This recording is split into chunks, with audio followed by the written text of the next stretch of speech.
अस्सलाम वालेकुम दोस्तों, आप देख रहे हैं इजी स्किल। मैं हूं मज़हर इकबाल। दोस्तों आज की वीडियो में मैंने कोशिश की है कि सोलर इन्वर्टर और बैटरी के कनेक्शंस वगैरह को डिटेल से इस तरह बताऊं कि कोई भी एक नॉर्मल बंदा जो इलेक्ट्रॉनिक्स की इंफॉर्मेशन ज़्यादा नहीं रखता वो भी इसको आसानी के साथ इंस्टॉल कर सके। अगर आप चैनल पे नए हैं और चैनल को सब्सक्राइब नहीं किया हुआ तो चैनल को सब्सक्राइब कर लें ताकि आपको आइंदा भी इसी तरह की इन्फॉर्मेशन मिलती रहे और वीडियो को लाइक करना ना भूलिएगा।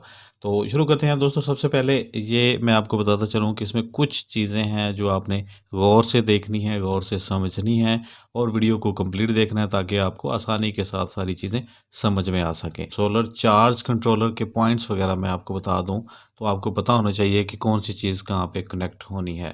तो फ्रेंड्स आप यहाँ पे देख रहे हैं कि इस चार्ज कंट्रोलर के अंदर 6 टर्मिनल्स होते हैं और तमाम टर्मिनल्स के ऊपर मेंशन भी होता है, बाज़ दफ़ा नहीं भी लिखा होता है। यहाँ पे आप देख रहे हैं कि पॉजिटिव नेगेटिव और पॉजिटिव नेगेटिव, यानी कि ये दो टर्मिनल्स जो हैं पहले ये आपके सोलर पैनल के लिए हैं जिसकी ये लेफ़्ट साइड पॉजिटिव है और दूसरी नेगेटिव है। इसी तरह अगले दो जो टर्मिनल्स हैं ये आपकी बैटरी के लिए हैं, ये भी लेफ़्ट साइड पे पॉजिटिव है और राइट साइड पे नेगेटिव है। इसी तरह अगले दो टर्मिनल्स आपके लोड के लिए हैं, ये भी पॉजिटिव और नेगेटिव इसके ऊपर मेंशन है। तो अब हम देखते हैं कि इसको किस तरह हमने लगाना है, पैनल को बैटरी के साथ और इस चार्ज कंट्रोलर के साथ और अपनी वायरिंग के साथ। तो शुरू करते हैं। तो सबसे पहले आपने यहाँ पे सोलर पैनल ले लिया हमने। तो सोलर पैनल आपके पास 12-24 वोल्ट जो भी हो, ये आपको समझाने के लिए एक सिंगल पैनल की जो तस्वीर मैंने लगा दी है। इसके बाद हम लगाएंगे यहाँ पे चार्ज कंट्रोलर, उसके बाद हमारे पास आ गई बैटरी और इस बैटरी के बाद आ गया हमारे पास इन्वर्टर। तो ये आपके पास जो बैटरी है ये भी 12 से 24 वोल्ट हो सकती हैं और ये चार्ज कंट्रोलर भी 12 से 24 वोल्ट का कोई भी हो सकता है। इसके बाद आपका ये जो इन्वर्टर है, ये इन्वर्टर भी आपका मुख्तलिफ हो सकता है। आप चाहें तो कोई भी छोटा इन्वर्टर भी लगा सकते हैं, तो इसके कनेक्शंस भी इसी तरह होंगे। तो हमने यहाँ पे लगा लिया एक पैनल, एसी पैनल है ये, और इसके बाद हम लगा लेंगे यहाँ पे लोड। तो ये एसी लोड है हमारा, इसके अंदर आ गया। तो सबसे पहले आपने क्या करना होता है कि यहाँ पे आपने जो माइंड में रखनी है वो बात ये है कि बैटरी को चार्ज कंट्रोलर के साथ सबसे पहले कनेक्ट करना चाहिए, उसके बाद जो है बाकी चीज़ें लगानी चाहिए। ये जो सेंटर वाले दो पॉइंट्स हैं ये आपके बैटरी के हैं जिसमें लेफ़्ट साइड पे पॉजिटिव है और राइट साइड पे नेगेटिव है। तो इसमें आपने बैटरी, सबसे पहले बैटरी को कनेक्ट करना है। तो ये दो वायर जो हैं बैटरी की पॉजिटिव इसके पॉजिटिव टर्मिनल पे और नेगेटिव इसके नेगेटिव टर्मिनल पे हमने लगा दी हैं। उसके बाद हमने सोलर पैनल की जो दो वायर्स हैं पॉजिटिव और नेगेटिव, वो इस साइड पे लेफ़्ट साइड पे जो पहला पॉजिटिव है उसके बाद नेगेटिव है, तो यहाँ पे लगा देनी है दो वायर्स। ये पैनल से दो वायर्स आ गई हमारे चार्ज कंट्रोलर में और चार्ज कंट्रोलर से दो वायर्स आ गई हमारी बैटरी को चार्ज करने के लिए।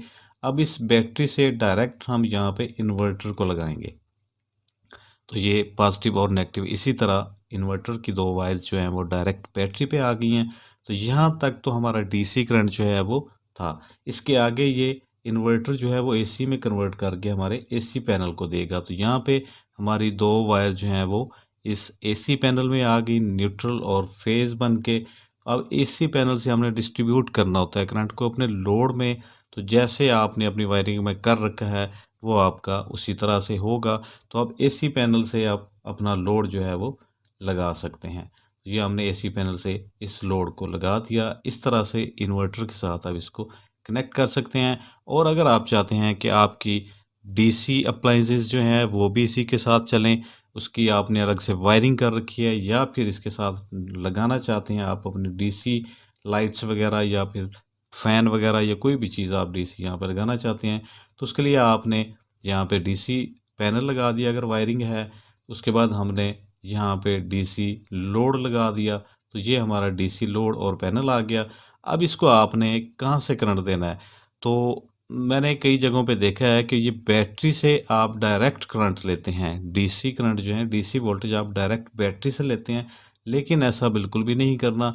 आपने डीसी करंट जो है वो इस चार्ज कंट्रोलर्स के लोड की जगह से ही लेना है, क्योंकि अगर आप बैटरी पे डायरेक्ट लोड लगाएंगे तो आपकी बैटरी ओवर डिस्चार्ज होने की वजह से इसकी हेल्थ जो है वो कम हो जाती है, ख़राब हो जाती है और इसको चार्जिंग में भी टाइम ज़्यादा लगेगा आपका लोड जो है वो अगर ज़्यादा हुआ तो बैटरी बहुत जल्दी डिस्चार्ज होगी और इसमें इसकी बैटरी की हेल्थ जो है वो एक लिमिट से नीचे डिस्चार्ज नहीं होनी चाहिए। अगर आप डायरेक्ट लोड लगाते हैं तो इसकी कोई लिमिटेशंस नहीं होती, ठीक है? तो आप अगर चार्ज कंट्रोलर से डीसी लोड को लेंगे तो इससे क्या होगा कि आपका चार्ज कंट्रोलर आपकी बैटरी को मैनेज करता रहेगा, यानी कि जिस हद तक बैटरी को डिस्चार्ज होना है उससे ज़्यादा डिस्चार्ज नहीं होने देगा और दोबारा से इसको चार्ज कर देगा, इसको मैनेज करके रखेगा, ठीक है? तो आपने 2 वायर्स यहाँ से चार्ज कंट्रोलर से ही डीसी के लिए डीसी पैनल में ले ली और इसके बाद डीसी पैनल से आपके डीसी लोड पे डिस्ट्रीब्यूट हो जाएंगी। तो ये था सिंपल सा तरीका सोलर चार्ज कंट्रोलर, बैटरी और इन्वर्टर को इस्तेमाल करने का और इसी में से डीसी लोड को यूज़ करने का। अब आप चाहें तो इस पूरे डायग्राम का स्केच ले सकते हैं ताकि आपको आसानी हो सके बाद में समझने के लिए। तो इंशाल्लाह उम्मीद है आपको समझ में आ गया होगा। अगर वीडियो पसंद आए तो इसको लाइक ज़रूर कीजिएगा। मिलते हैं किसी और टेक्निकल वीडियो के साथ, अपनी दुआ में याद रखिएगा।